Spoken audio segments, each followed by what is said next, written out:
You know when you're going through something really hard, like a divorce, and you just wish that you had that thing, that someone, that person who knew exactly what to say and when to say it when you were having a really hard day or something challenging, or you were feeling really crappy and you just didn't know how to not feel that way anymore. And you just really wanted that person to tell you how, to help you, to give you the support that you needed. Well, this podcast is that for you. This is Becoming You Again. It's the podcast for women who are thinking about divorce, going through a divorce, or who are divorced. I'm your host, Karen Nelson, and you are listening to episode number 168. Welcome to Becoming You Again, the podcast to help you with your mental and emotional well-being during and after divorce. This is where you learn to overcome the grief and trauma of your divorce. We're going to do that by reconnecting with yourself, creating lasting emotional resilience, and living a truly independent life so that your life can be even better than when you were married. I'm your host, Karen Nelson. Welcome back to the podcast, my lovely friends. I have been thinking about this topic that I'm going to talk about today in the podcast for quite a while. And I think it's a really important one. And I also, just as I'm going through this podcast, I want you to know that I recognized that this is a very nuanced and at times complicated topic to be discussing.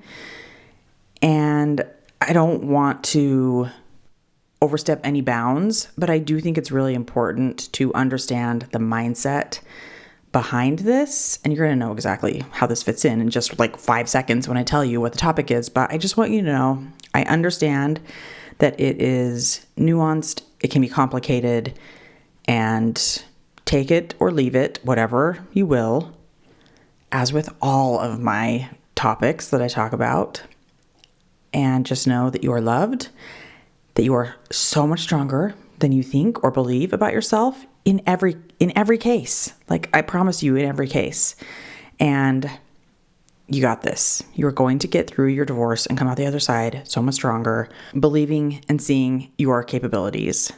And so there you go. That's my little soapbox moment for this podcast.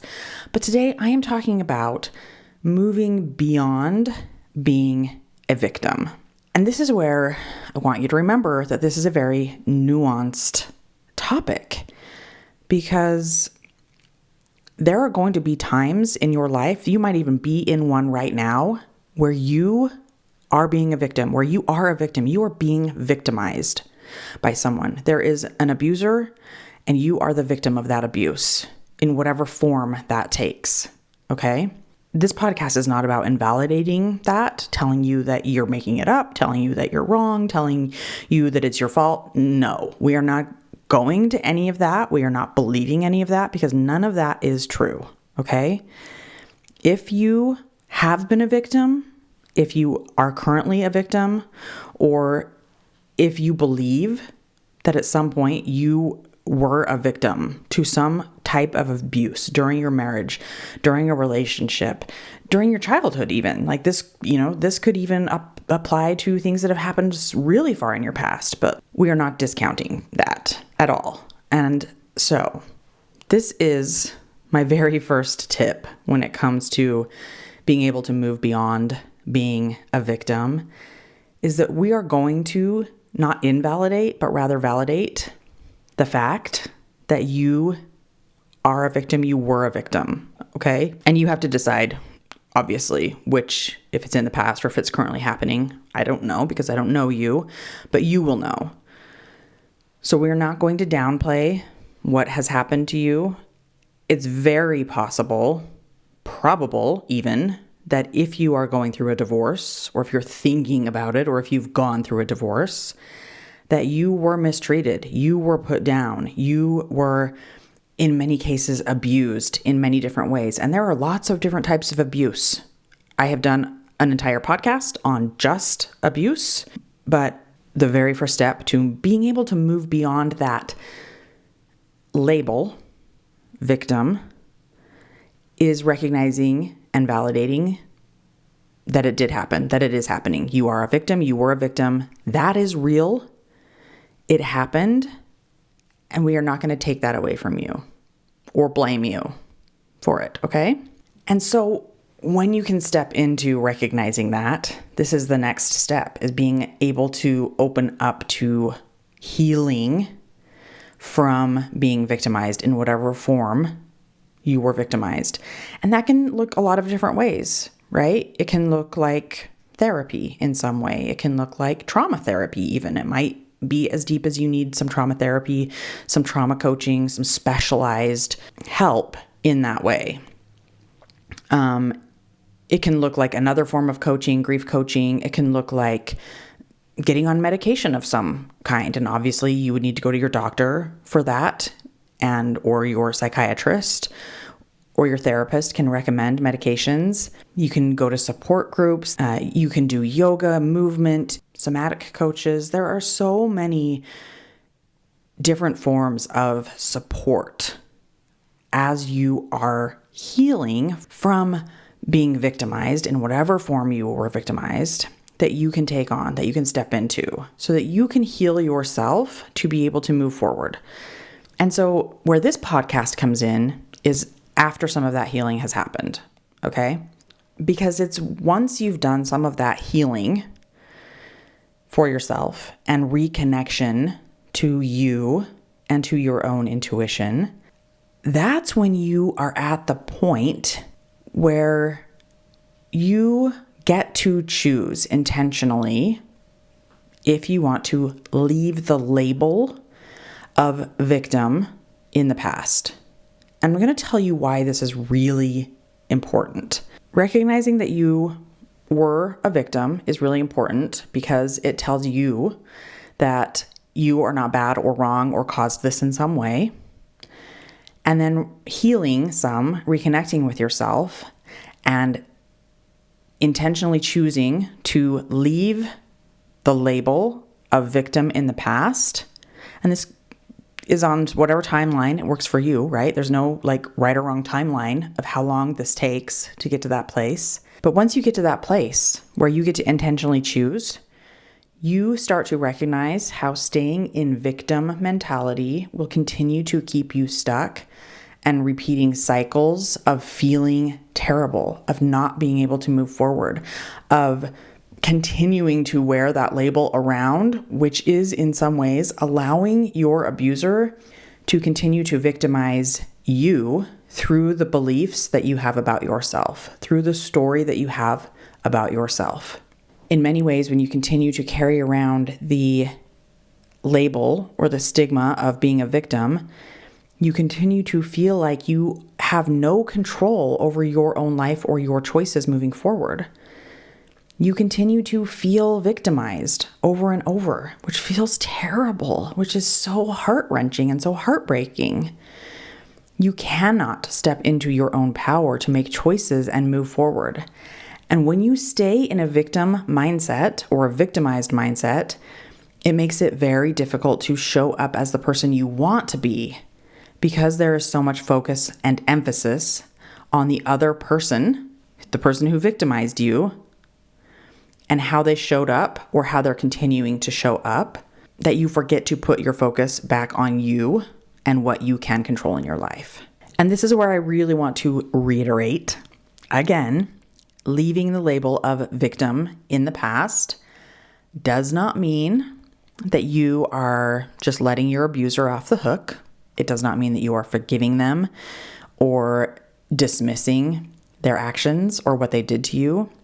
It also does not mean that you are saying that you caused the abuse to happen or that you were condoning the abuse or that it's your fault that the abuse happened. No, none of this. When you leave that label of victim behind, that doesn't mean any of that.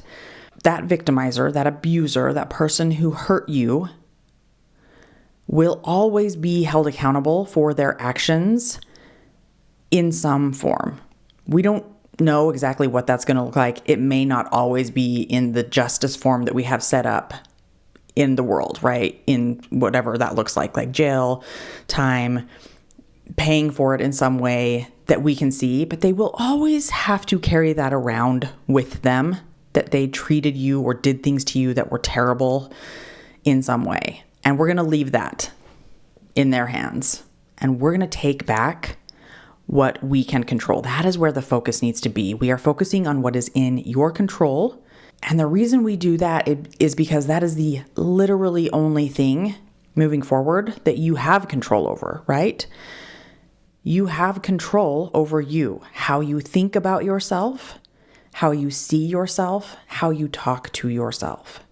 Even in moments where if you're in an abusive relationship and you just don't see a way of getting out at this point, of leaving the situation, you still get to learn how to have control over how you think about yourself, how you see yourself, and how you talk to yourself, which in some cases may help you figure out a way to get out of the situation, if that's what is needed, if that is what is necessary. As most of you know, I live in Utah, and I think it was in the mid-90s. I could have the date wrong on this. I didn't look it up actually before I started recording this podcast. But there was a young girl named Elizabeth Smart who lived in the Salt Lake area who was abducted from her home when she was 14 years old. You may have heard about this story. It's pretty national news. But she was taken from her home in the middle of the night and then kept and abused and victimized over and over and over again for 9 months until she was found. After she got home, she was reunited with her parents, her family, after that 9 months, and she was at home. And her mother gave her some incredible advice that she has talked about in many interviews since that. And she has since become this incredible woman and activist.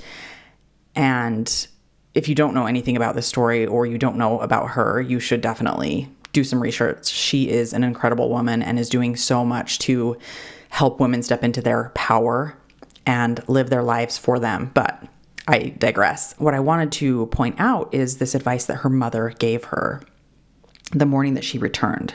Her mother said, and I quote, "Elizabeth, what these people have done to you is terrible, and there aren't words strong enough to describe how wicked and evil they are. They've stolen 9 months of your life from you that you will never get back. But the best punishment you could ever give them is to be happy, is to live your life, is to move forward and do all the things that you want to do. Because by feeling sorry for yourself and holding on to the past and reliving it over and over and over again, that's only allowing them to steal more of your life away from you, and they don't deserve that. They don't deserve another single second more of your life. So you be happy and you move forward." End quote. And what's really fascinating about this, and Elizabeth talks about this, and she's talked about this for many, many years, she said that when she got into court and she looked at those people in the face, that man especially, and the woman, that they had no power over her. They no longer held any power over how she felt, what she felt emotionally, and what she felt she could do in her life, what she was capable of doing. And I want you to think about how powerful she must have felt walking into that courtroom, knowing that they no longer controlled her emotional life. They no longer controlled if she was happy or sad or angry or rejected or victimized or abused.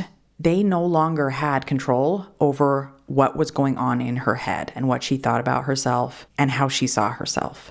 So that is such a great example of not continuing to allow this label of being a victim to victimize you in some way, to hold you back in some way, to take utter control over your emotional life any longer. And so how do we do this? How do we move beyond being the victim or using that label or continuing to find ourselves in that place where we're victimizing ourselves over and over again? One of the most important things that we can do, I think, if acknowledging how you've been hurt and victimized feels cleansing and helpful, and it feels like it's propelling you forward, then do that. Like, acknowledge it and then decide where you want to go from there. If the healing that you are doing for yourself feels right and it feels true and it feels resonant, then keep moving in that direction. Keep doing those things. Keep doing the somatic practices. Keep supporting yourself. Keep giving yourself love and compassion in whatever ways that looks like. But I also want to point out that this healing journey that you're going to go on as you are learning to leave being a victim in the past, it doesn't mean that all of that healing and all of that acknowledgement is going to feel good, is going to feel great. You're going to feel amazing and joyful. Like that isn't necessarily what healing feels like, right?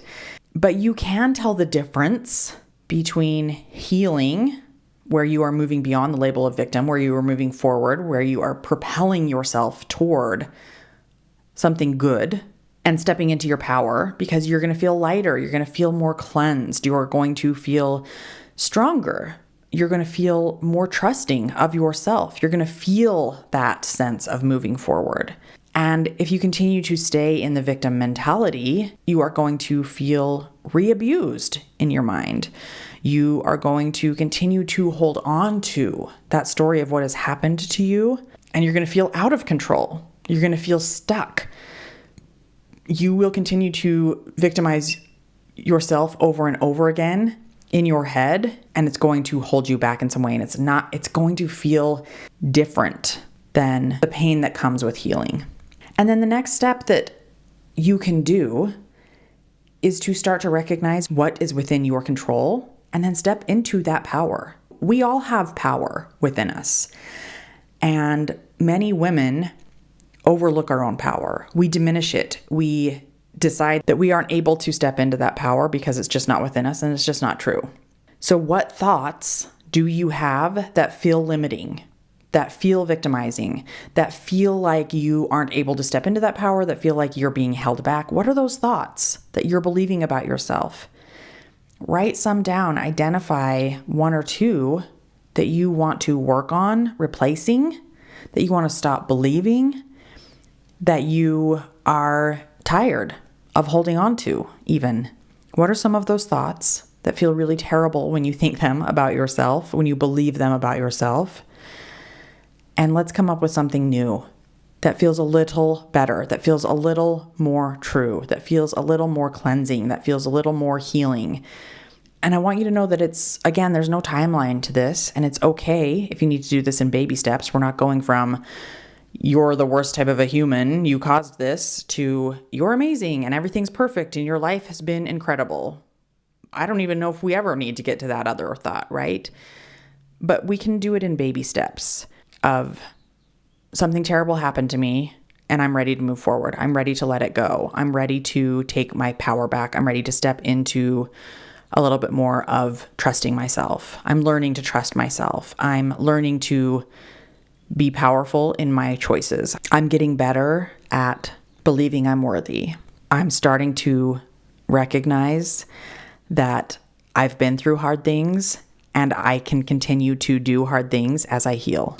Like any of those or something else that feels resonant to you, we can start there. Because feeling even 10% better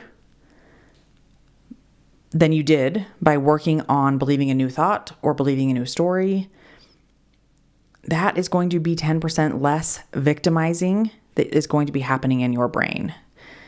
That is going to be coming up because you're continuing to believe the same old thoughts that have kept you stuck in this cycle where you're at today. So we come up with a new thought and we practice it and we practice it. And we have compassion when we forget it. And we have compassion when we're not perfect in remembering that new thought. And we have compassion when we continue to have a hard day and believe some of the things that we've been told in the past about ourselves or that we've told ourselves in the past, right? And we have grace, and then we continue to practice the new thought. And we do it over and over and over again until that new thought takes hold. And we believe it and we know it. And then we pick another new thought that we want to work on. This is how we are able to move beyond being the victim in our own lives. You are worthy of it. You deserve a life that is yours, that you are in control of, where you are in your power, where you feel in control of your emotional life. You're worthy of it. You can do this. All right, my friends. I hope this podcast was helpful. And as always, I will be back next week.